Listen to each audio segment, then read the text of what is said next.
2005 में western UP के एक खेत में एक किसान ने हल चलाते वक्त कुछ हार्ड एक डिस्कवरी की वजह से हमें बचपन से 3 मिथ्स बताए गए थे। सबसे पहला कि चैरियट्स इंडिया में बाहर से आए थे, यानी आर्यंस लेकर के आए थे।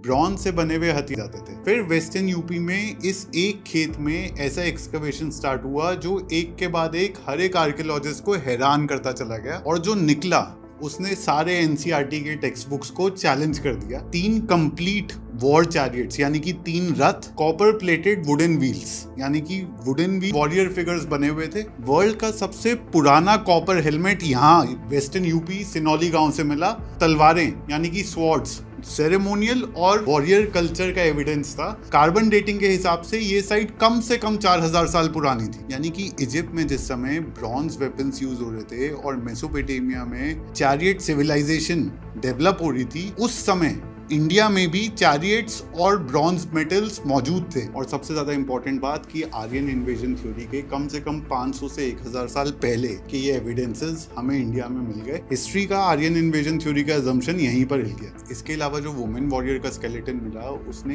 एंशिएंट, वो कहीं ना कहीं हिल गई वो अजम्पशन, और लीनियर हिस्ट्री मॉडल सारे फेल हो गए। ये सिनौली की एक साइट ने जितनी किताबें थी सब पर एक बहुत बड़ा थे। तो फिर कौन ज्यादा सिविलाइज था, किसके कल्चर को कौन फॉलो करता था, और कहां से एडवांस मेटलर्जी की शुरुआत हुई थी, ये सारे क्वेश्चंस दोबारा से सोचने की जरूरत है।